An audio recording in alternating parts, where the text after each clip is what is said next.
I'm not even going to waste your time today, Rebels. Today's guest needs almost no introduction. His name is Greg Moore. You might have seen him on the Justin and Greg show. You've definitely seen him messing around with the Vegas Golden Knights. His recently launched a brand new Let's Play on Twitch. He's all over the internet, and I can't wait to pick his brain and drink some beer with him. Greg, welcome to the show. Hey, good to be back. It was like a year ago, right? We did this about a year ago? Almost to the day, yeah. It's a celebratory podcast, so I'm glad to be back. This time last year, we brought you on to shoot fireworks off in beer cans. Ah, yes. That was good. Everyone kept their fingers. No one got blown up in a farmer's field. If you ever invite me to shoot off fireworks or flares or guns, I'll be there. What about axes? I'll throw axes, yeah. Not accurately. But my brother-in-law, he actually has a clay pigeon shooter. So out of the farm, we go shoot clay pigeons once they're done farming for the year. It's fun. I'll get a good shot. What about swords? You ever play with swords? I've played swords before, yeah. But I mean like big, heavy medieval. Oh, those swords. No. No, I wanted to buy one of the Lord of the Rings swords back in the day. There used to be like that sword shop that had real swords and fake swords. Cutting Edge still has them. Yeah. Yeah, in Vic Square Mall. Yeah, when Lord of the Rings was a big thing, I was like, I'm going to go buy Aragorn's sword or Gandalf's sword. I almost spent like $400 on a sword, but I didn't. I don't know why, but I could have. But now you have a little child, so now you'd have to keep the sword up high and away from... Well, you know what? Our whole parental theory was, I'm going to train my kid, Winifred Eden, we call her Winnie, just not to touch stuff that I don't want her to touch. And it works. Did you name your child after Wonder Years? No, but it definitely works. When we first called her Winnie, I was like, oh, at the Wonder Years, that's going to work out great. And of course, it's weird, she loves Winnie the Pooh, but I feel like that's something that kids do, is love Winnie the Pooh. But no, like we have a fireplace at our house. We just said, don't touch it. It's dangerous. And we were consistent with it, because she's obviously a little bit curious. No. And now danger, doesn't touch it. So it's worked. That's because you have a little girl and not a boy. I've been told that, yeah. I heard if we have boys, then there's no such thing as rules. None. One's a mini Hulk. He destroyed the arm panel in the back of the car. Mm-hmm. He just pushed the buttons right through. I'm like, how did you even do that? He's strapped in a 5-point harness, and he's able to like rip apart the door panel. He takes that for his dad. Ugh, maybe his grandpa. Just pure arm strength. Did you see Avengers? Yes, I saw Endgame. And? Pretty happy with it. You were, okay. I was doing pretty good until Happy Hogan, no spoilers, so I'll skip the next 20 seconds, when he says cheeseburgers. Who's Happy Hogan's? Happy? Tony's best friend. Favreau. Jon Favreau. He directed the first Iron Man. I'm lost. He's sitting with Tony's little girl at the end of the movie. Oh, okay. Why cheeseburgers? Why is that a thing? I don't know. It triggered me. I needed a safe space. Oh, okay. Fair enough. What got me was, since we're still in spoilers, is when Tony Stark dies and they have his funeral. Again, my daughter's 2.5, and so this is my first time seeing a movie with a little girl in it. You took a 2.5-year-old? No. I just like the idea of when he exists, and now I'm watching through the lens of this guy has died and left this little girl behind. And I'm like, ugh, what if that was me? I would just... anyway, I'm an emotional guy. I got overwhelmed. But at the end of the day, I'm like, I love Marvel, and I saw it opening night with all the other Avenger Marvel nerds. They loved it. I thought it was great. Like, they were crying and laughing and going through this emotional cornucopia, and I'm like, yeah, it was good. It was good. But that's because I'm not in it the same way, so... Go see it if you haven't seen it. But one of my favorite pieces was Fat Thor. Yes, funny. Made me laugh. I immediately said, I finally have the body of a god. That's funny, actually. I'm going to cosplay as him for Halloween with my kids. I'm going to go out in a house coat with the hammer, my pot belly. I laughed. I thought it was funny. And grow my beard out. Some people were disappointed they call it fat shaming. I was like, everyone needs to just relax a little bit. It made me laugh. You got Thor, people showed... I thought it was cool that Natalie Portman was in it. Like, they paid a lot of respects to every single person that felt like that had ever been a part of those franchises. Iron Pepper, I squealed a little bit. What's that? Pepper Potts. Oh, yeah. in the blue Iron Woman suit. Sure. I do think that one scene, since we're diving into this, When they all line up. all the women line up, was so forced to me. It annoyed me for the women's sake. I'm like, why do we have to force this? Like they're equal, if they're just as good, if not better. Like don't make a showcase out of it and like make it feel like you're doing them a favor. Like Captain Marvel rules. She doesn't need. That was one thing that I didn't like about the movie was she storms in. We're still spoilering if people are listening to this. Destroys single-handedly this massive spaceship, and then she needs help getting to the van. Like I don't think she needs help, guys. I think she's fine. My frustration with that was it felt like her performance was flat. She didn't know what her motivation was, or the writing maybe was just trashy. Do you think that's Brie Larson as a whole in that character, though? I've seen her do other work, and I still hold in my heart of hearts that she is a capable, competent actress, but her portrayal of Captain Marvel in both Captain Marvel and in Avengers was flat to me. It felt like she did not care to be there. Right, and I will agree with everything you've said, because I've seen her in other roles too, and that's why I was excited that she was Captain Marvel, because I think she's good. The first Captain Marvel, someone mentioned to me that being a character with amnesia is impossible to play well, because you don't know who you are, and they don't know who you are, so it's going to feel weird. What I did like about Avengers was how Captain Marvel came out, and then she was previewed in some of the trailers, and you're like, she's going to have a major role in this, and she didn't really. She was like there and then gone, and then came back an hour at like 90% of it's done and came back. But I'll agree with you, but I'm still holding no hope. I saw the new Spider-Man trailer came out today. I haven't watched it yet. It's awesome. I'm going to watch it right after we finish recording this. I won't ruin it for you. When it came to Star Wars, that was more of an emotional moment for me.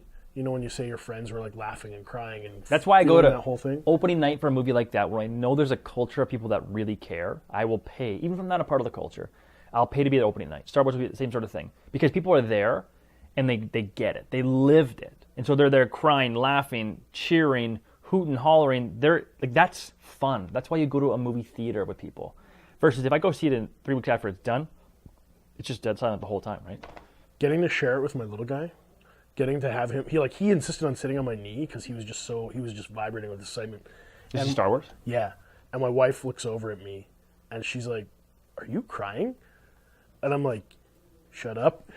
And she goes, You didn't even cry at the birth of our child." And I'm like, "Yeah, but this is Star Wars." Yeah, but when the birth of my child has a lightsaber, maybe I will consider crying. I mean, I'm the kind of father who bought his kid 8 lightsabers so he could have the full set, when really he only needed 2. Matt, you're hardcore. I love Star Wars. I love nerd stuff. So were you at Fan Expo this weekend?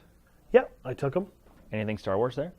There was a really great TIE fighter and a cosplay group that had looked like full replica suits of stormtroopers and the pilots, Darth Vader. Oh yeah. My little guy, he dressed up as Phasma one year for Expo. Cool. Like he had the full suit because my dad went out and bought it for him. And people were like taking pictures with him, asking him to take selfies with him. Did you see Reading Rainbow? LeVar Burton. LeVar Burton, I miss LeVar. He was doing those private interviews at the time when we went. Private interviews with... Like you could pay to get a private chat with him and I didn't know pictures. That. And that's cool. Yeah, I couldn't justify that kind of cost. What's it cost for a private interview with LeVar? I think it was well over $150. Wow. For how long? Like 15 minutes? Yeah, I think you get 10 or 15. I would ask him about Reading Rainbow the whole time. Really? Oh, yeah. For me, I knew him first as Geordie LaForge. I didn't discover Reading Rainbow till later. I can go anywhere. I think he might have taught me to read. Really? I don't know. He was really important to me as a kid. Seeing him as an engineer and seeing him on the show, like I loved Next Gen. That was one of the things with my uncle. Okay, you love Star Trek and Star Wars? Yeah. But clearly Star Wars more. No, I would say Star Trek. Wow. You cried over Star Wars and you love Star Trek more. Yeah. I'm a big dork. My uncle got me into it. It's all his fault. Right. Blame He the uncle. has the original full set of Kenner toys still in blister packs. Like, he's got a life-size Darth Vader that's well over 12 feet tall, including the base. Hold on. Oh, because I didn't know Darth was that tall. No, it's got this big lava base because it's designed from when Darth What's he was doing on it? a lava planet. He's doing the Force choke where he's reaching out with his hand and he's choking the captain. So is your uncle just going to keep this stuff until... Oh, his house is jam-packed with collectibles. He's got a life-size R2-D2 and it beeps if you push the button on it. Cool. Yeah, it does all the sound effects. Are you the same way? Is your house filled with stuff? My wife won't let me. I have a nerd nook with a little bit You of get a nook. a local art from Joel Hustack, Okay. who I brought on the podcast. He's designing some can art for us. Did I see the stout photo of his yesterday on Facebook? The Night Viper. Yeah, the stout one. Yeah, Yeah, stout. It said like the something- stout. yeah. And he also drew the tomato, Cool. and he did the Astro Girl. Yeah, it's great. Great what he does. I love his work, and so I was really wanting to support local artists. And then Cohen got a Pikachu Thor Yes, piece please. of original artwork. Yes, please. And the guy autographed it for him. Cohen was like, "Oh man, this is awesome." Detective Pikachu's this weekend, I think. I will go to see that. It's by the time this podcast airs, it will be out. Cool. Yeah, I look forward to it. Let's drink beer. Yeah, let's do it. Cheers. What do we got here? Pineapple sour. I haven't had it yet. This is my first taste. You know what's funny? I'm remembering now. The last time I was here, we had a sour. Did we? Mm-hmm. It's kind of the season. Is it spring sour season? Season for us. Okay. We hit into the darks in the fall.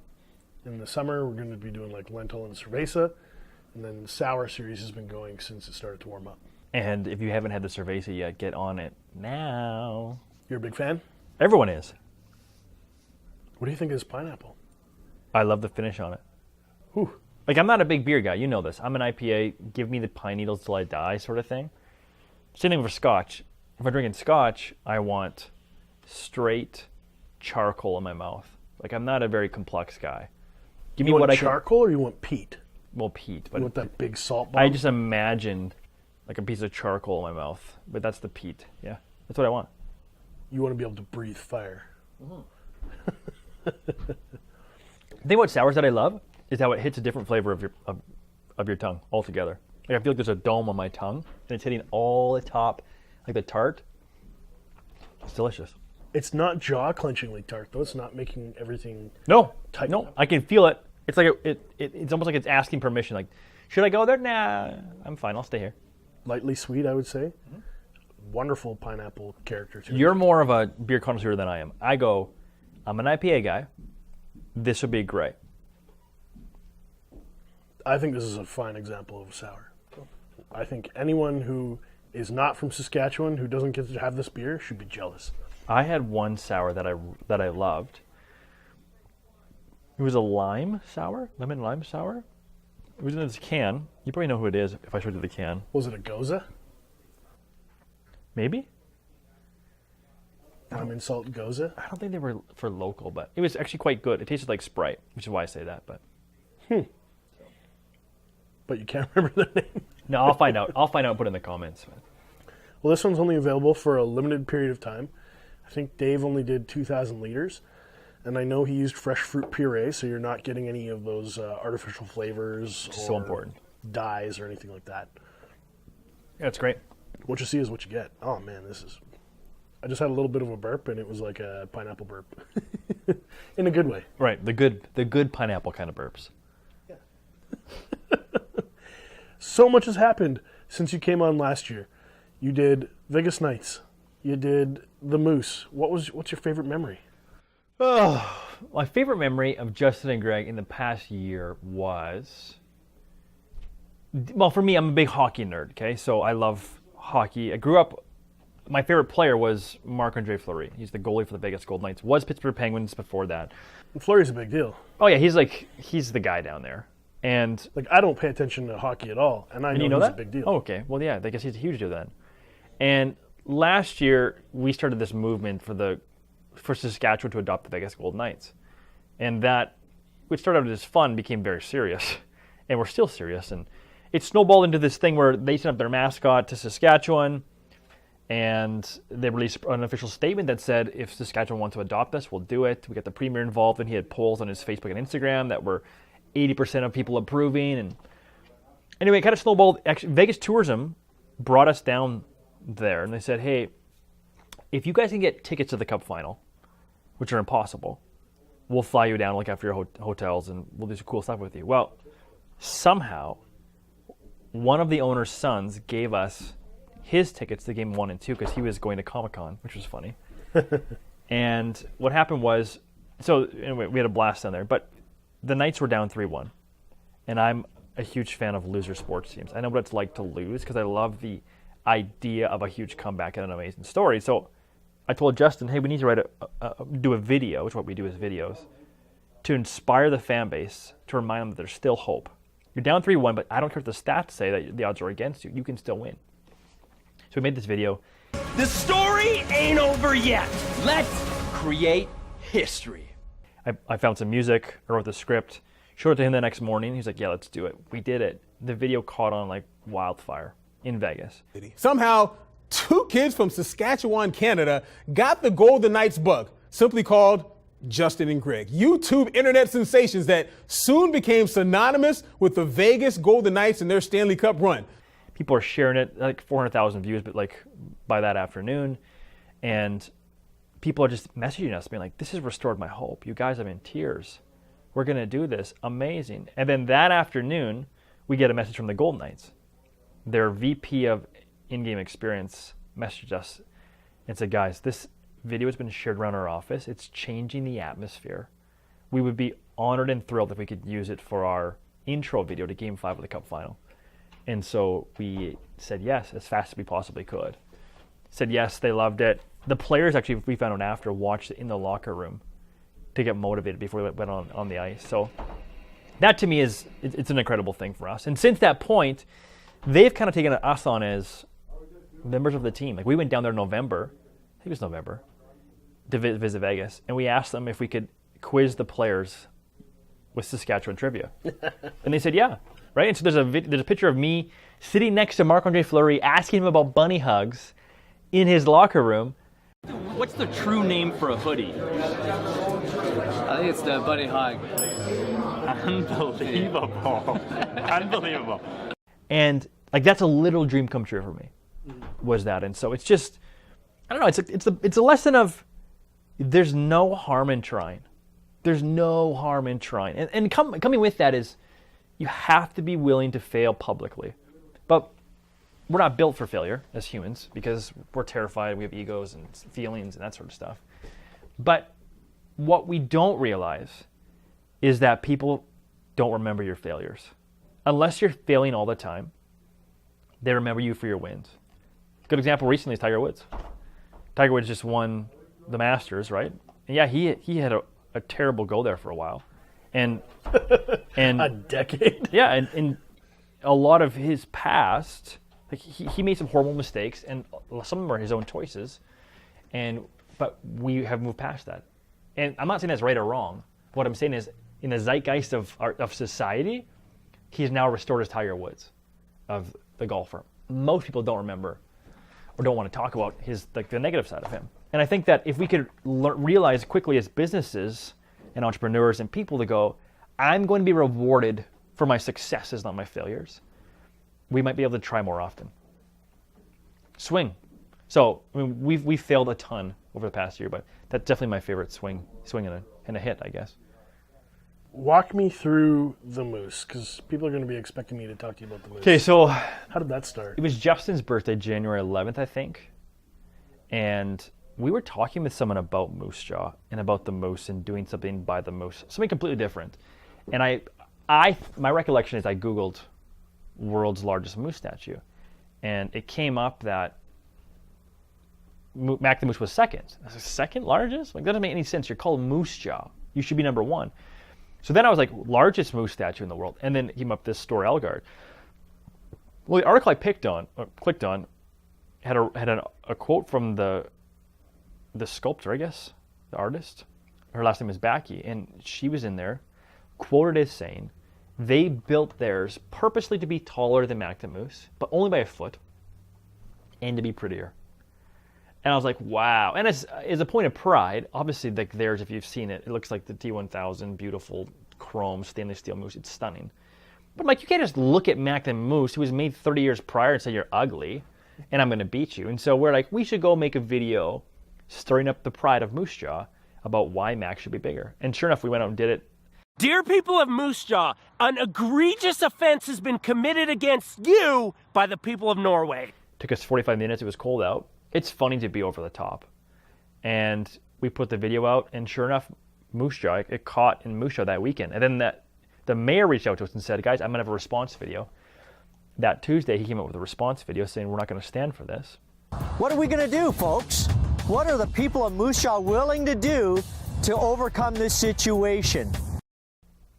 And it was Thursday morning of the next week. So this is 7 days later. We're in a coffee shop, and sure enough, the mayor of the Norwegian town had seen the mayor from Moose Jaw's video.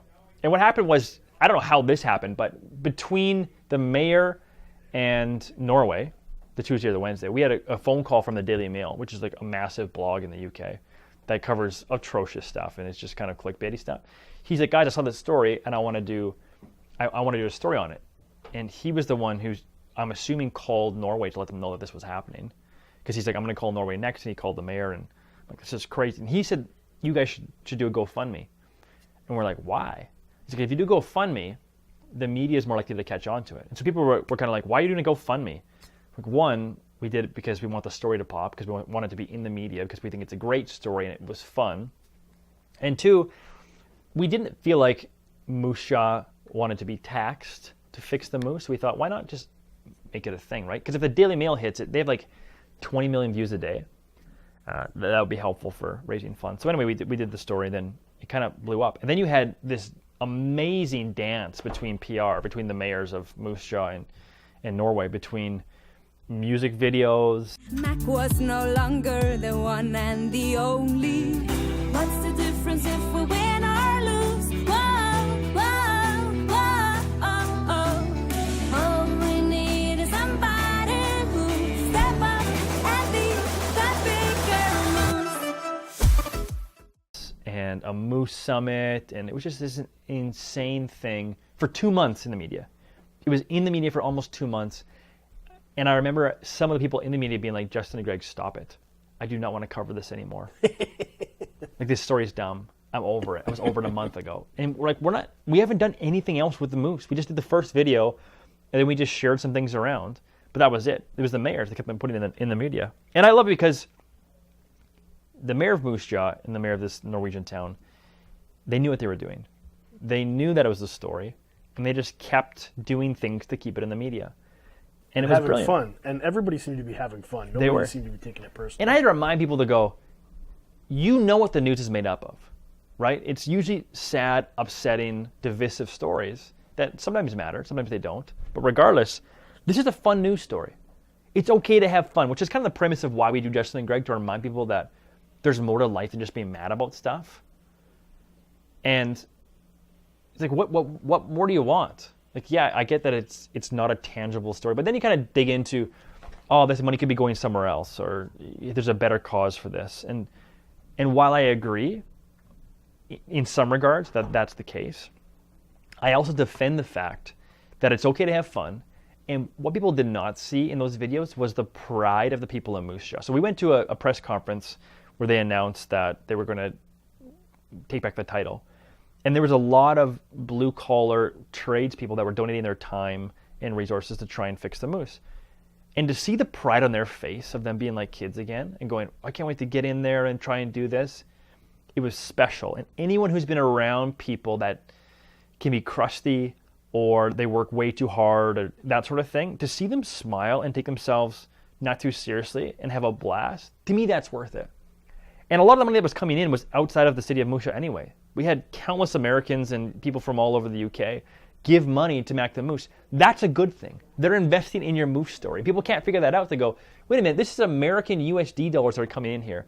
And people in the comments, if you read them, said, this is the only good news story in my feed. I'm donating to it.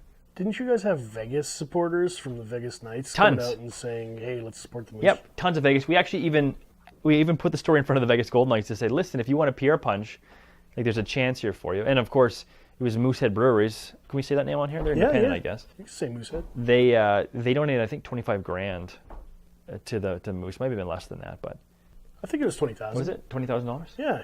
In a previous life, I actually interviewed the owner of Moosehead Brewing when he came to Saskatchewan to launch Moosehead beer through the SLJ.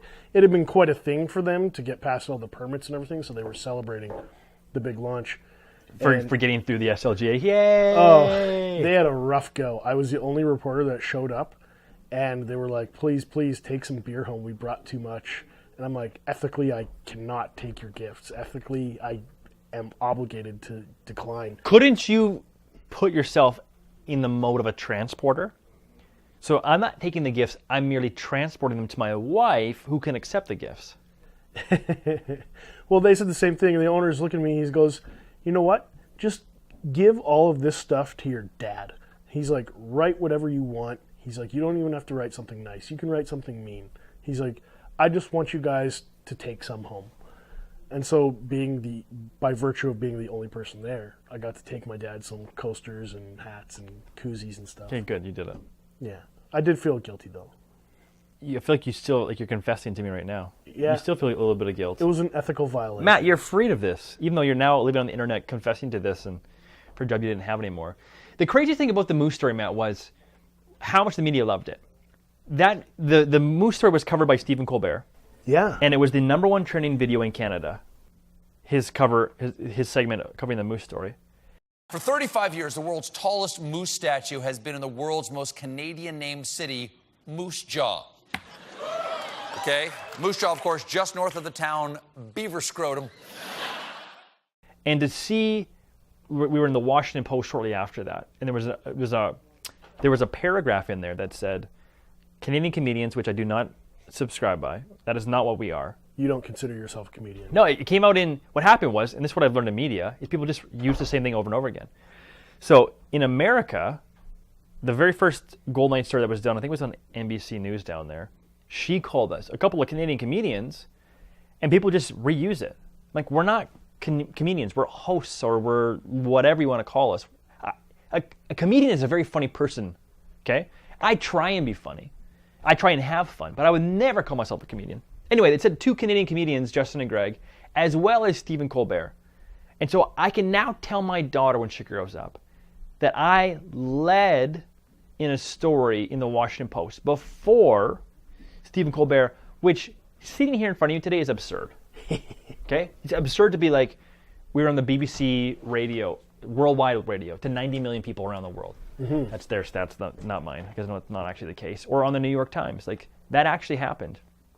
And my hope for it is that people realize that there's room to tell fun stories, and it's okay to have fun, and that you actually never know what you're worth.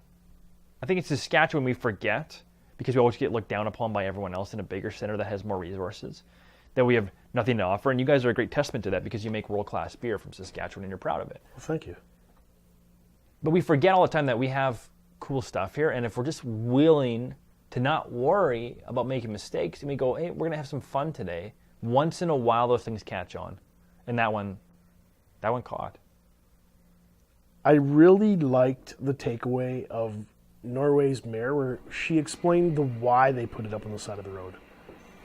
Yeah, that's a real thing for them. That was amazing. Yep, and to it works. say that we're going to put these big sculptures on the side of the road because they're eye-catching, and they protect people. They keep them safe because it's something to look at on the horizon, so you're not getting hypnotized and falling asleep on these vast stretches. And I say, as a Saskatchewan boy, I've been on the road and been felt hypnotized by those long stretches, and I'm like, why can't we do that? Yeah, they have the stats actually to back it up, why they did it and how it's working, and it's brilliant. And you just wish that we had a $1 trillion oil fund to fund that kind of stuff, because their population's similar to ours, I think, way smaller obviously, but they've got some bucks for public art.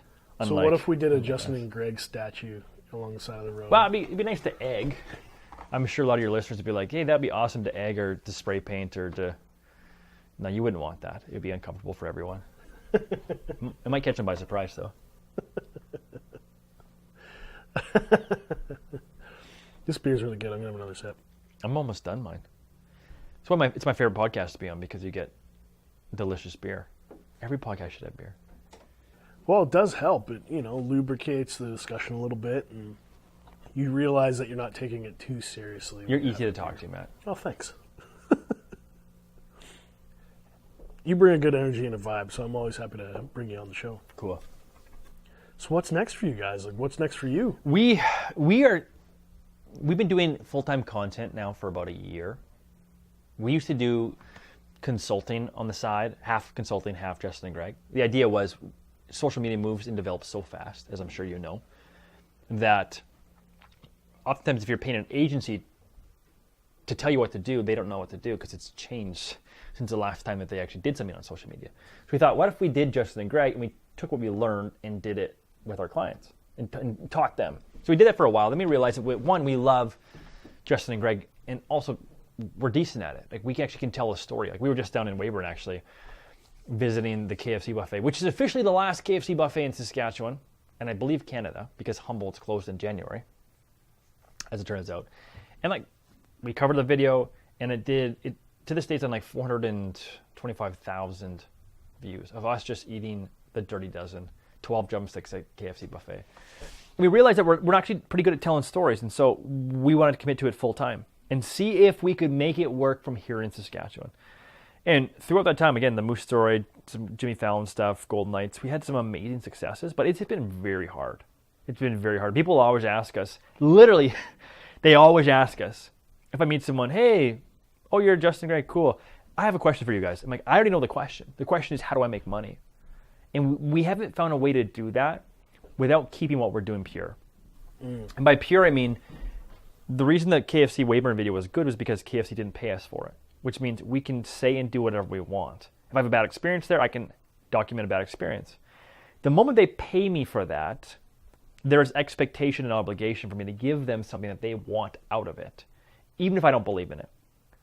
And if you get big enough, people can pay you for it just to have an opinion on something. But we're not big enough for that, right? We're not an actual celebrity that actually has the kind of weight. So we would be expected to excuse things or do something, and it just kind of takes away the magic from it. So it's funny. We were actually, I don't think I told you this, but Facebook flew us down a couple weeks ago to LA to consult with them on their live platform. We have been working with Facebook now since October. I think they reached out to us and said, "Hey, Justin and Greg, we love your show. Can we use it to beta test some of our products on?" And we said, "Hello, Facebook." When they say products, you mean software? Yeah, software. Like, they really want Facebook Live to be a thing. They think it's the future of interactive TV, and they think that it should be that, and it's not, because everyone just uses Facebook Live as a way to talk to people, and they even rarely reference people live. Right? It's usually just an easy way to put up content. Whereas their vision for it is interactive live. Have you ever used the HQ app? No. You should. You should download HQ and just try it out. It's a live trivia game that happens a couple times a day. Oh, where they hand out the big cash prizes if you win? Yeah. Like, that is what they want it to be, but any and everything. And so the Justin and Greg show used this software called VidPresso that was bought by Facebook, which allows us to interact with you if you're watching. So I can see that Matt is watching while I'm doing the show, and your comment I can bring up on the screen and can do that sort of stuff. And I've participated in those pieces where we basically tried to break it. Yeah, and it's fun. And so they want to push the envelope a little bit. So they flew us down there. The only people that they flew and paid money, they didn't pay us, but they covered our expenses, our hotel and flights, to kind of consult with them and brainstorm some different pieces of what it could be. So my team came up with this idea of Thank You Next. And the idea is, imagine this as a Facebook TV show. And the idea would be, you're sitting there watching this show. I'm the host. Matt, you're the viewer. All right. Welcome to Thank You Next, the show where you, the viewer, get put on display and sing karaoke, and we decide whether or not you're good enough for that. And so if you're willing to be a part of the show right now, hit the button on your screen and let me know that you're willing to be a part of it. So you hit the button and say, cool, I'm a willing participant. I'll press a button and randomly pull in someone from around the world onto the show.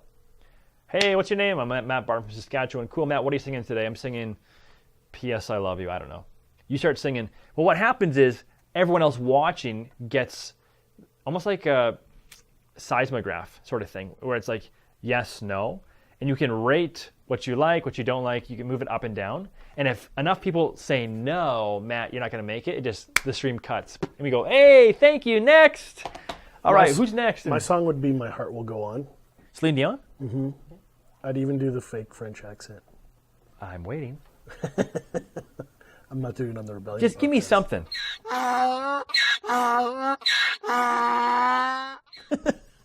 So, I mean, that's kind of stuff we came up with. I'm not your dancing monkey. Yeah, okay, fair enough. I'm the host. The interesting thing was, it was bizarre for me to sit in a room with Facebook because they're normal people. And just be like, hey, can you do this? And they're like, yeah, we can. Right? And like, they're going to change Facebook for me, and we'll see the results here in a couple of weeks. But that was a very surreal experience, and so thankful to be a part of it. And yeah, just another example of cool things happening from people in Saskatchewan. Controlling Facebook is like the infinity gauntlet, because you can just snap your fingers, you could tell people what to think, you can deny them from seeing content, or you can choose to show them content. You can shape their political views. You can shape their mood, because we know that people are happy or sad based on what's served and delivered to them. The coolest thing, Matt, is That's meeting new dangerous. people. You realize how much fun network is. And so to know that I have friends now in Facebook that invited me down to the LA has a headquarters, but the real headquarters is in this place called Menlo Park, just south of San Francisco. They invited us down to that. And apparently it was built by Disney Imagineers. And they've got like barbecue restaurants and all these different head chef restaurants where you can walk in and take whatever you want for free. Candy shops, everything's free. And it's just like this weird thing where these people work at Menlo Park and they love it. But now they're my friends. And who knows what happens with that? Like in New York, we went to meet the Jimmy Fallon story. Well, we had someone, we wanted to give Jimmy Fallon Experience Regina t-shirts. Well, we knew someone in Vegas. We had never met. His name was Ryan.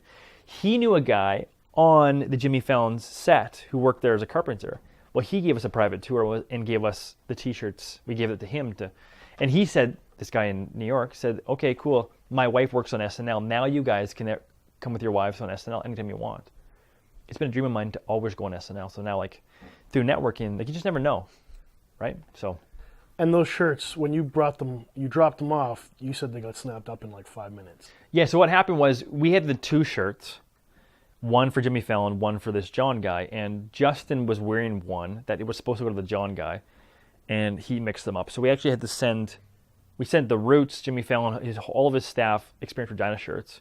And what happened was, it got to the producer, and she said, this is fine, but it's just too old. The story's too old now. Because this was December, and the story took place in June or July. And so they put them in the free bin, quote unquote. But people love the story. And so they're gone. They were gone within 3 to 5 minutes. Every single t-shirt was taken by the staff members there because they actually wanted the shirts for them and their family. So somewhere in New York, there are 25 Rebellion t-shirts being proudly worn about the Regina story. Anything too is we found out that the Tonight Show actually talked about coming to Regina. And they said no based on budget. So Mark was in Toronto last week. Okay. And him and Evan were wearing Experience Regina t-shirts, and they said people were coming up to them and be like, hey, you're that guy from Regina, and I love your shirt. And they were like, wanted the shirt off their backs. Because they knew about Rebellion beer, because they're at a craft beer conference. Oh, okay. And they knew Mark, they recognized him by the tattoos. You're the guy with the tattoos. So cool. You're the guy with Experience Regina. It was so cool. It was funny. He's like, who are you? I don't even know you. But people were coming up to him and wanting to shake his hand and say what a great job. So cool. One of our favorite beer guys on Twitter, Jordan St. John's, we love when he gets into it with people because it's just grab a box of popcorn and watch him go. And he looked at Mark and he's like, man, your beer should be winning every single award. And it's like, thanks, man. Like, appreciate it. Did we win anything? Saskatchewan So Breweries won. won something. And 9 Mile. Okay, cool. And hey, deserving wins. Those beers are good beers. I can't remember them off the top of my head, but if you go onto I think it's Canadian Beer News, you go to their website, they have a full list of all the winners. There's some really great beer on there. And you know what? It was nice to have people coming up to us and just recognizing us and recognizing Saskatchewan. Yes, please. Maybe Rebellion didn't win this year, but there's always next year. And there's also the World Beer Cup, which will be coming up, and we're going to take another run at it. Well, I also love the fact that your attitude is Saskatchewan. Like, yeah, you obviously want to win yourself, but you will celebrate the industry in this province. And I think that's the attitude that more of us need to have is, listen, if you're winning, then I'm winning. Like, obviously that's different. I don't have the trophy, but if the whole industry grows, then you grow as well. We had people on a tour, just like you're saying, we had people on a tour last week, and they're looking at us like, you're crazy. Why would you support your competitors? And I'm like, because we're a community, and that's the difference. And you could kind of see the light bulb going off in their heads as I explained to them how important it is to support your fellow brewers in Saskatchewan. Yes. They all kind of nodded their head, and at the end, they cleaned out like half the cooler. They were just like, we're taking all your beer to go. Our staffers were like, what are we going to do? Like, all the delivery guys are gone for the day. That's a good problem to have. I want to thank you for your time for coming on the show today, man. I love it, Matt. I appreciate it. I love to tell stories. I love Saskatchewan. I love Rebellion. I love my mom and my dad in my bed. I'm sorry. And shout out to Justin. Sorry to say he couldn't be here with us today. The other half of the Justin and Greg experience. Rebels, thank you for tuning in this week. If you want to find the latest news about Rebellion Brewing, be sure to check us out on Facebook, Instagram, and Untapped. You know I'm not going to solicit you for likes or shares or comments, but please do tell someone, just one person, about the show if you think they would genuinely find value in it, if you genuinely think they would enjoy it. If you could just tell one person, that would make a big difference to us. Thank you for joining the Rebellion.